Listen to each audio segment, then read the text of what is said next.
नमस्कार दोस्तों, DD red के एक और रिएक्शन वीडियो में आप सभी का स्वागत है। मैं मालूम। तो आज जो वीडियो लेकर आए हैं वो रियल एंटरटेनमेंट टीवी का वीडियो है और इसका टाइटल है Bangladesh MD Yunus crying for good relations with India again. अच्छा, हाँ, तो ये खबर आई है, स्क्रीनशॉट लगा देता हूँ।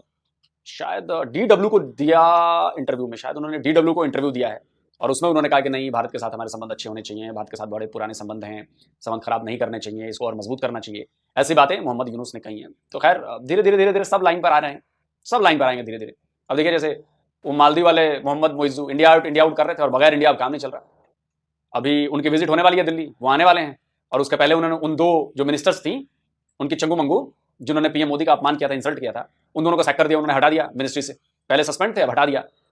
तो दिल्ली आने से पहले उन्होंने कुछ किया है। तो देखा, थूक के चाटना कहते हैं इसको। तो मोइजू बार बार थूक रहा है और अपने आप के थूके हुए को चाट रहा है। तो बांग्लादेश वाले भी थूक के चाटेंगे। चले देखते हैं पाकिस्तान के लोग क्या कहते हैं। क्या वजह है कि दुनिया के जितने भी इस्लामिक कंट्रीज हैं, मोस्टली कंट्रीज में हमें इस टाइम मुश्किल वक्त देखने को मिल रहा है, अनरेस्ट की सिचुएशन देखने को मिल रही है। थोड़े से सख्त सवाल आपसे भी करूंगा एज ए गवर्नमेंट एम्प्लॉय, अगर आप उसका जवाब देना चाहें। सबसे पहले मुझे बताएं, बांग्लादेश, पाकिस्तान, ईरान, अफगानिस्तान, ये सारे कंट्रीज में अनरेस्ट क्यों है? क्या वजह? बांग्लादेश की तो हम एग्जांपल देते थे यार, बेहतर जा रहा है। अब वो भी रशिया भी कह रहा है कि भाई मेरे 630 मिलियन डॉलर वापस करो, इंडिया उसे कह रहा है कि मेरे 800 मिलियन डॉलर वापस करो जो इलेक्ट्रिसिटी यूज की है, यानी उधर भी उन्हें भी IMF के पास जाना पड़ रहा है। सबसे पहले तो मैं आपका शुक्रिया अदा करूंगा कि आपने मौका दिया बात करने का। दूसरे नंबर पे के ऊपर जो ये मुस्लिम कंट्रीज़ में फॉल्ट आ रहा है, ये मुस्लिम कंट्रीज़ की अनरेस्ट है, ये डेवलपमेंट नहीं है, नहीं हो पा रही, इसकी वजह मेन सिर्फ ये है कि कभी भी आप 1400 साल पहले भी चले जाएंगे ना, तब भी मुसलमानों के खिलाफ साजिशें थी, ठीक है ना। तब भी मुसलमानों को चीज़ों के ऊपर वर्गलाया जाता था और जो बिक जाता था उसकी वजह से मुसलमान पीछे चले जाते थे थोड़े से के लिए। आप जब देखते हैं 1400 साल पहले हम जाते हैं, हज़रत उमर फारूक रज़ी अल्लाह तआला अन्हु का जिक्र करते हैं, तो उन्होंने एक इतना बड़ा इलाका, एक इतनी बड़ी सल्तनत कायम की, मुस्लिम रियासतें कायम की। नतीजा क्या बाद में निकला? जो बाद में आने वाले लोग थे, उसमें शिमर का मैं जिक्र करूंगा, उसने मैं की बात की, जब उसने मैं की बात की तो मुसलमानों की बर्बादी तबाही शुरू हो, यानी कि यूनिटी नहीं है, आप ये कहना चाह रहे हैं। अच्छा, और दूसरा आपने ये कि साजिश करते हैं, कौन लोग साजिश करते हैं? यानी ये बांग्लादेश के खिलाफ किसने साजिश कर दी कि अचानक बेहतर स्टेबिलिटी की तरफ जा रहा था, आज वो समझ ले बांग्लादेश से बांग्लादेश या रोड पे आ गया ऑलमोस्ट। इसी से मैं आपसे यही बात करना चाहूँगा कि हमें दिखाया जाता है प्रिंट मीडिया के जरिए, हमें दिखाया जाता है इलेक्ट्रॉनिक मीडिया के जरिए कि सब ठीक है, ठीक है, लेकिन सब ठीक नहीं है। सब ठीक इसलिए नहीं है क्योंकि जो जब तक आपका फायदेसर नहीं बढ़ेगा ना, तब तक आपका सब ठीक नहीं है। ऐसे ही है, जब तक आप IMF के पास जाते रहोगे, चाहे वो पाकिस्तान है चाहे वो बांग्लादेश है, तब तक इसका मतलब है कि वो अपने पांव पे नहीं खड़ा। अच्छा, अब आप देखें कि पाकिस्तान की मैं बात करता हूँ, 3.5 साल मैं पीछे जा रहा हूँ इमरान खान साहब के दौर में, हमारा GDP ग्रोथ रेट 6.5 पे चला गया, ठीक है, तारीख में कभी नहीं गया। अच्छा, नेक्स्ट अभी तक हम लोग 1.5 पे आ गए। इसकी वजह क्या है? इसकी वजह ये है कि हम लोग जो है, हम लोग यूनिटी नहीं दिखा रहे हैं, हम लोग अपने मुल्क में कोई स्टेबल हुकूमत नहीं आने दे रहे हैं। कोई भी हुकूमत है, किसी की भी आए, स्टेबल हुकूमत हो, उसके पास अथॉरिटीज हों, ठीक है ना। अब बांग्लादेश की बात करेंगे तो वहाँ पे भी जो है ना, वो लोग स्टेबिलिटी खत्म की है।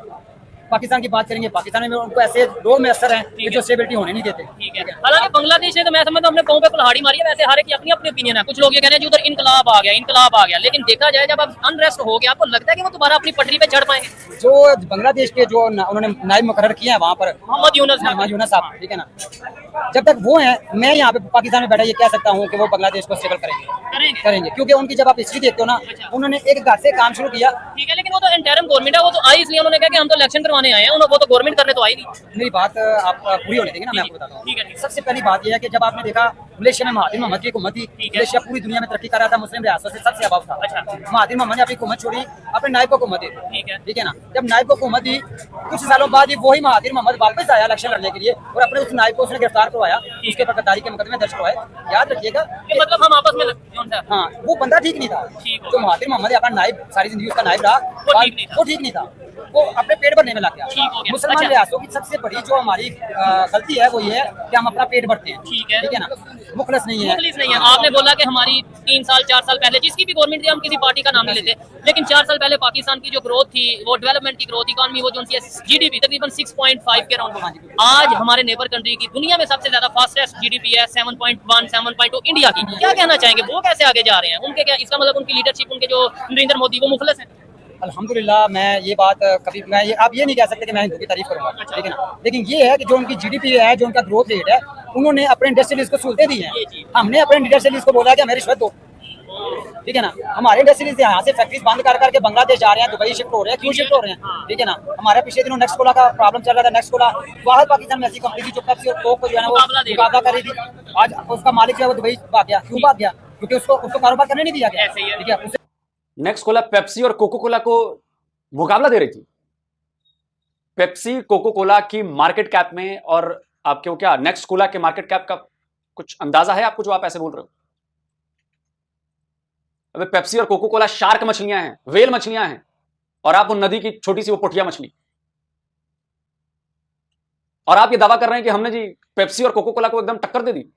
अरे कुछ जमीन पर रह गए बात करो सर। पाकिस्तानियों की ये आदत है, वो अपनी चीज ऐसे ही बढ़ा चढ़ाकर पेश कर देंगे। ओ एक मुसलमान 1000 काफिर पर भारी, 1000 नहीं 10,000 काफिर पर भारी, 10,000 काफिर पर भारी, एक इस टाइप की बातें करते हो आप लोग।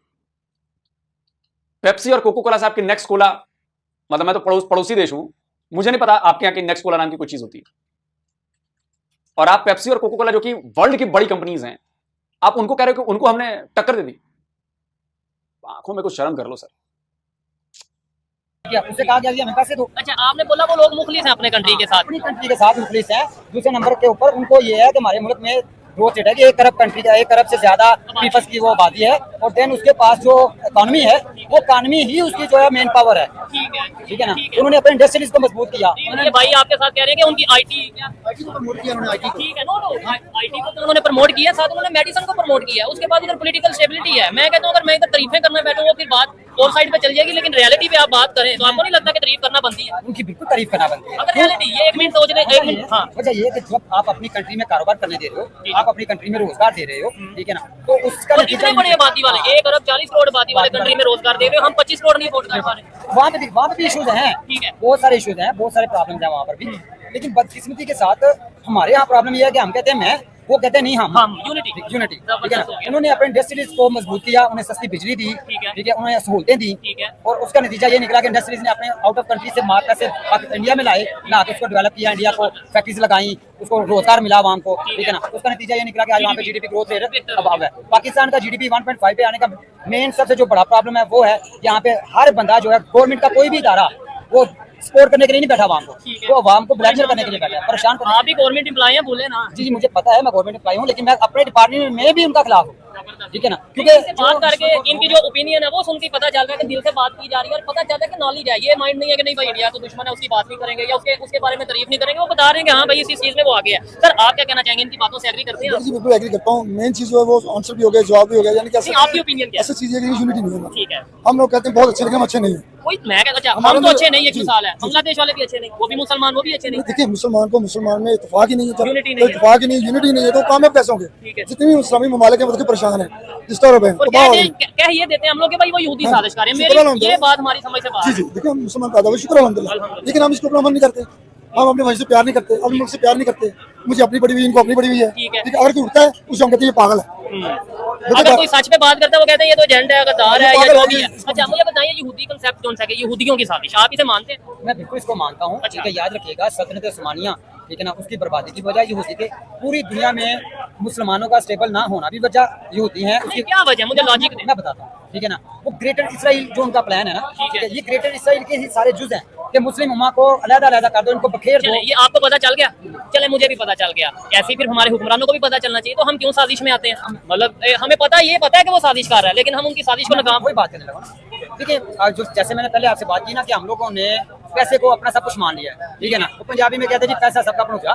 ठीक है ना। तो ये पैसा जो है ना, ये पैसा ही हम लोगों ने अपने, एक तो हमने लोगों ने अपने कबर में बिच्छू पैदा करे पैसे की वजह से। ठीक है ना। और दूसरे नंबर के ऊपर हम अपनी कौम के साथ गद्दारी नाइंसाफी कर रहे हैं। जैसे आपने बोला जी उनका ग्रेटर इसराइल उनकी एक ख्वाहिश है या सोच है, तो ऐसे तो वो भी सोचते होंगे कि मुसलमान हमारे खिलाफ हैं क्योंकि ये गज़वा हिंद की बात करते हैं। बात करते कि गज़वा हिंद होगा और इंशाल्लाह जरूर होगा, लेकिन अभी गज़वा हिंद लड़ने वाले लोग नहीं आए। कब आएंगे और क्या कहाँ से आएंगे? आज से 900 साल पहले सुफी रहमत अली साहब की जो पेशन गोई है ना, उनके मुताबिक आपकी मुस्लिम फौज के अंदर एक शेर खान नाम का आदमी आएगा। ठीक है। नेमत शाह वली की ये पेशन गोई है। उनकी 900 साल पहले की हुई पेशन गोइयां वक्तन फक्तन सच साबित होती रही हैं। अभी हमारे कंट्री में जो जिस बंदे शेर खान नाम का आएगा। हाँ, शेर खान नाम का। ठीक है। तो कर्नल शेर खान आई थिंक कारगिल की वार में वो तो शहीद हो गए ना। अभी वो वक्त नहीं आया। ठीक है ना। जब गज़वा हिंद का वक्त आएगा आपको पता चलेगा कि ये जो आपकी आर्मी है, ये जो आपके लोग हैं, ये सबके सब इदारे हैं, ये सबके सब एक लेवल पे चल चुके हैं। और अच्छा कैसी बेवकूफ़ों वाली ये बात है। अब पता नहीं इसका कैसे इन्होंने जिक्र किया, कैसे इसको चूरन बनाकर इसको बना दिया कि जी कुरान में लिखा है, कुरान में लिखा है, कुरान में लिखा है। अच्छा कुरान लिखी गई 1400 साल पहले। 1400 साल पहले ही तो पूरा हिंद था, हिंदुस्तान था। उसमें तो पाकिस्तान भी आता है, अफगानिस्तान भी आता है। आप मेरा पॉइंट समझिए, हिस्टोरिकल पॉइंट ऑफ व्यू से समझिए। 1400 साल पहले ये तो अफगानिस्तान भी था, भारत में पाकिस्तान भी था, बांग्लादेश भी था, सब था। तो अगर गजवाए हिंद होगा तो ये तो सारे इलाकों पर होगा ना, उसी हिंद पर होगा ना। और क्या पता वो मोहम्मद बिन कासिम के और गौरी के और उसके पहले जो अटैकर्स आए थे राजा दहिर से, जिनकी लड़ाइयां हुई थी, वही गजवाए हिंद हो। या आज मैं ये कह दूं, देखना एक दिन ये दुनिया तबाह हो जाएगी, एक दिन ये दुनिया ना बर्बाद हो जाएगी, एक दिन ये धरती तबाह हो जाएगी, तो ये तो होना ही है।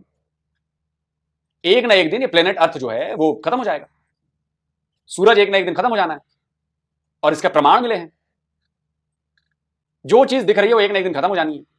ये तो बड़ी नेचुरल सी बात है, इसमें कोई बड़ी गूढ़ बात तो छिपी नहीं।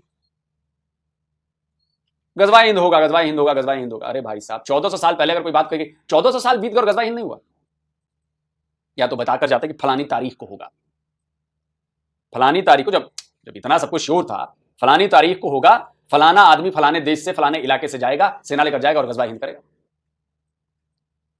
अबे गजवाए हिंद हो चुका है, और पाकिस्तान इसका जीता जागता उदाहरण है, बांग्लादेश इसका जीता जागता उदाहरण है।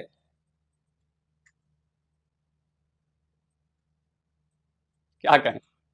और इन सबको एक डगर पे लाने के लिए यूनिटी की जरूरत है। ठीक है सर, आप क्या कहना चाहेंगे, मुझे बताएं। मुझे तो इनसे बात करके अच्छा लगा, कुछ बातों से मैं डिसएग्री करता हूं, लेकिन ये तो उनकी अपनी ओपिनियन है। आपकी क्या ओपिनियन है, क्या समझते हैं अब इस टाइम जो बांग्लादेश की सूरत हाल है? अच्छा, एक और मुझे बात यहां पे कहनी है। बताइए, अगर हर कोई ये कहेगा गजवाए हिंद करना है, मतलब सीधे सीधे बात है कि हिंदुओं को मारना है, हिंदुओं को मिटा देना है, गजवाए हिंद, उसमें बेसिकली हिंदू ही, हिंदुओं को मारना, ये जो कॉन्सेप्ट है ना पाकिस्तान में जो दिया गया है, मतलब ये उधर का अरब का कॉन्सेप्ट नहीं है, ये इधर का कॉन्सेप्ट है गजवाए हिंद, कि हिंदुओं को मिटा देना है, सबको मुसलमान बना देना है, सब कुछ यही कर देना है। आप सोचिए कि अगर आप ऐसी बातें करेंगे और फिर आप सोचेंगे कि भारत के लोग हमसे दोस्ती करें, हिंदू हमसे दोस्ती करें, हिंदू हमसे प्यार से पेश आए, जब हम जानते हैं कि आप हमें मारने के लिए सब सारी तैयारी कर रहे हो, ये सारी काम कर रहे हो, सारी बातें कर रहे हो, अंदर बिठाए हुए हो, दबाए हुए हो कि जनरेशन थ्रू जनरेशन ये पास ऑन कर रहे हो, और फिर कहते हो कि जी हमारे ऊपर जुल्म हो जाता है। अबे जब तुम मारने का ख्याल रखकर मेरे आए हो तो मैं तो मारूंगा नहीं तुम्हें, मैं छोड़ दूंगा। जब मुझे पता है कि फलाना मुझे मारने की प्लानिंग कर रहा है तो मैं उसे छोड़ दूं।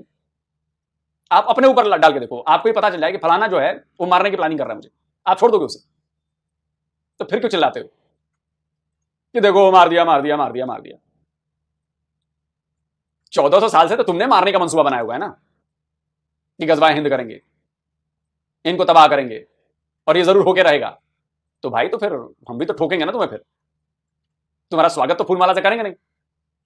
सोचो जरा, ये कभी जब आप लोग बातें करते हो ना, सोचो, सेम चीज को उलटकर अपने ऊपर रखकर देखो कि आप जो दूसरे रिलीजन के बारे में, दूसरे लोगों के बारे में, दूसरे देश के लोगों के बारे में जब बात करते हो, सामने वाला सेम बात आपके लिए करे, आप क्या फील करोगे? वही काम करना है। तो जो आप फील करोगे वही वो भी फील कर रहा है। और किसी का ना दिमाग किसी से कम है, ना किसी की ताकत किसी से कम, समझे? आज तुम्हारे साथ 10 आदमी है, तुम आके मुझे मार दोगे, कल को मेरे वाले बंदे 10 हो जाएंगे, तुम्हें जाकर ठोक देंगे। ये चलता रहेगा, मौके मौके की बात। हाल है, आपको लगता है कि ये बेहतरी की तरफ जाएंगे? क्योंकि देखिए इस टाइम IMF के पास बहुत जाने को मजबूर हो गए, रशिया उनसे पैसे वापस मांग रहा है, इंडिया उनसे पैसे वापस मांग रहा है, यानी उनकी भी हालत पाकिस्तान जैसी हो गई है। एक्चुअली ये जो सूरत हाल बांग्लादेश में बनाई गई है ना, ये बनी नहीं है, ये इंटरनेशनली जो एस्टैब्लिशमेंट है उसने बनाई है। क्योंकि कोई भी इंटरनेशनल एस्टैब्लिशमेंट जो है वो ये नहीं चाहती कि कोई भी मुस्लिम मुल्क अपने तौर पर खड़ा हो जाए। जो भी अपनी स्टेबिलिटी की तरफ जाएगा ना मुस्लिम मुल्क, ये उसको किसी ना किसी तरीके से नीचे ही गिराएगा। तो क्या वजह है? ये भी कितनी हंसने वाली बात है। ये पाकिस्तान के बच्चे को पता है यार, मुसलमानों के खिलाफ पूरी दुनिया साजिश करती है और किसी तरह वो गिरा ही देंगे। अब घोंचुओ, 2 कौड़ी के बंदों, सेकंड मोस्ट पॉपुलस रिलीजन है इस्लाम, दुनिया में दूसरी सबसे बड़ी आबादी है तुम्हारी, और तुम साजिशें रोक नहीं पा रहे हो। मुट्ठी भर चंद लोग तुम्हारे खिलाफ साजिशें कर देते हो। इट मींस कि तुम लोग कैपेबल नहीं हो, डरपोक हो, बेकार हो, दिमाग काम नहीं करते तुम लोगों के, कि सामने प्रॉब्लम आ रही है, सामने कोई साजिश कर रहा है तो हम उसके काउंटर में कुछ करें, फिर ये मानो ना कि हम खत्म कौम है। भाई दुनिया में दूसरे सबसे बड़े आबादी के लिहाज से 57 देश हैं तुम्हारे पास, उसके बाद भी तुम कहते हो कि हम हार जाते हैं जी, उस सामने वाले के दिमाग से हम हार जाते हो। मुट्ठी भर यहूदी हमारे खिलाफ साजिश कर देते हैं, अपनी ही पोल पट्टी खुद खोलते हो, अपनी ही इज्जत खुद गवाते हो, अपने आप को खुद बेइज्जत करते हो, क्योंकि दोनों बातें एक साथ नहीं हो सकती। मुझे पता है कि सामने वाला मेरे खिलाफ साजिश कर रहा है, यार उसका काउंटर तो करूंगा ना मैं। 1400 साल से काउंटर नहीं कर पाए तुम, इसका मतलब है कि बिल्कुल नालायक कौम हो तुम लोग।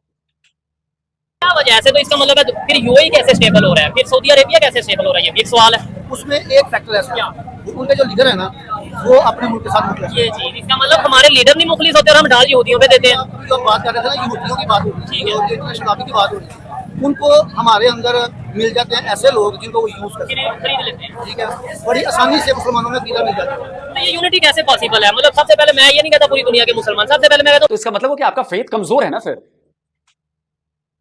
आप अपने फेथ पर बहुत कमजोर हो, आपको शक है अपने फेथ पर, तभी तो बिक जाते हो दूसरे के हाथों। अगर मेरा अपने पर फेथ मजबूत होगा, मैं जान दे दूंगा, मैं नहीं बिकूंगा। आप मेरी बात समझो। तो वैसे ये भी बात सही है कि भाई जो लोग अपने फेथ पर कमजोर हो गए वो कन्वर्ट हो गए, यानी कि वो डर गए। यही तो बात हुई ना, जिनको शक था अपने फेथ पर वो कन्वर्ट हो गए, तो दोबारा भी फेथ उनका कमजोर हो जाता है। उनकी पीढ़ियां आ जाएंगी तभी उनका फेथ कमजोर रहेगा, वो बिक जाएंगे। और जो नहीं कन्वर्ट हुआ नहीं डरे, यानी कि उनका अपने फेथ पर मजबूती से आज भी हैं, हम हैं अभी, हमें करोड़ों रुपए कोई दे दे हम नहीं करेंगे। कुछ होंगे जिनका फिर फेथ कमजोर होगा, फिर वो कर लेंगे। वो तो आपकी कमजोरी हुई ना, आप कमजोर हुए ना, आपको यकीन नहीं है, आपको भरोसा नहीं है, तो आप बिक जाते हो, आप झुक जाते हो, आप टूट जाते हो। पहले मैं कहता हूँ पाकिस्तान के लोगों में कैसे यूनिटी पॉसिबल है। और इन्होंने बात की और मैंने भी बात की कि इंडिया का जीडीपी हमारे से कई गुना बेहतर जा रहा है, बल्कि पूरी दुनिया में फास्टेस्ट ग्रोइंग वो जो इकॉनमी बनती नजर आ रही है। क्या कहना चाहेंगे, वो लोग कैसे आगे चलेंगे? उधर मुस्लिम भी हैं, उधर हिंदू भी हैं, उधर क्रिश्चियन भी हैं, उधर सिख कम्युनिटी भी है, यहूदी भी होंगे।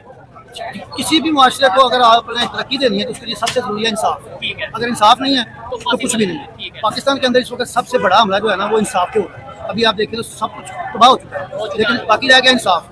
इंसाफ पे अभी पूरी तरीके से हमला हो रहा है। और अगर ये भी जो अभी मामला जो चल रहे हैं, क्योंकि हमारे इस्लाम में ये है कि कुफर की हुकूमत चल सकती है, ना इंसाफी की हुकूमत नहीं चल सकती। अगर अब ये इंसाफ ये जो सुप्रीम कोर्ट में चक्कर चल रहा है, हाँ। अगर ये कामयाब हो गया ठीक है। तो इंसाफ भी गया पाकिस्तान वो भी खत्म हो। अभी भी अगर हम दोनों का आपस में झगड़ा हो ठीक जाए, है। किसी का भी झगड़ा होता है तो क्या कहता है कि मैं अदालत में जाऊँ। अदालत में कहीं ना कहीं उम्मीद होती है। उम्मीद होती है, तो जब बंदे को ये उम्मीद भी खत्म हो गई ठीक है। तो सब कुछ खत्म तो हो इसका मतलब है जो लोग कंट्रीज डेवलपमेंट की तरफ जा रहे हैं, जैसे इंडिया की बात की, वहाँ पे इंसाफ होगा। गया। इंसाफ है, आप किसी भी मुल्क की तरफ चले जाएं। नहीं, इंडिया नेबर की बात करते हैं क्योंकि हम उनसे अलग हुए ना। आज वो कहाँ उनमें जो मोदी साहब है ना, हाँ। मोदी साहब दुनिया के साथ मुखलिस हो या ना हो, लेकिन वो अपने मुल्क के साथ मुखलिस है। तो एक लीडर को चाहिए क्या कि वो दुनिया के साथ मुखलिस हो या अपने कंट्री के साथ?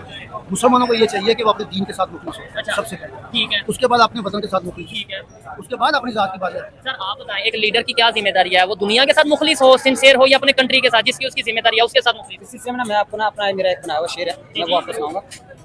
फकत तुझे पैदा किया गया, ठीक है। फकत तुझे पैदा किया गया औरों की खिदमत के लिए, जबरदस्त। इबादत के लिए कम ना थे मलाइका भी। बिल्कुल। ठीक है ना, तो हमें तो सबक यही दिया गया, हमें तो पैदा करने का वजह ही यही है। आपने नबी करीम सल्लल्लाहु अलैहि वसल्लम की तालीमात यही कहती है कि हमें दूसरों का ख्याल करना है। तो इसका मतलब जो लीडर, चाहे वो इंडिया का लीडर है या दुनिया के किसी भी कंट्री का लीडर है, अगर वो अपने लोगों की खिदमत कर रहा है तो इसका मतलब है हमारे से ज्यादा तो बेहतर वो होगा। ऐसी ऐसी है। लेकिन आज जब आप बात करते हो ना, हम किसी भी दूसरे कंट्री की बात करते हैं, आपने बात की सऊदी अरब ठीक की, है। आपने बात की UAE यूएई की, आपने अरब कंट्री की सबकी बात ठीक की। है। याद रखिएगा, मेरे प्यारे नबी करीम सल्लल्लाहु अलैहि वसल्लम के हुक्म के मुताबिक उनके कहे हुए कभी गलत नहीं हुआ ठीक है। और ना ही ताकि अमल गलत होगा। ठीक है।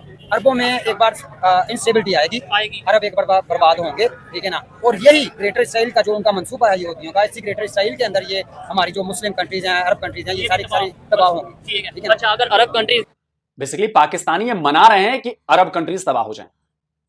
आप देखिए जरा इनका मंसूबा, और इसके लिए वो इस्लाम का सहारा ले रहे हैं, अपने प्रॉफिट का सहारा ले रहे हैं।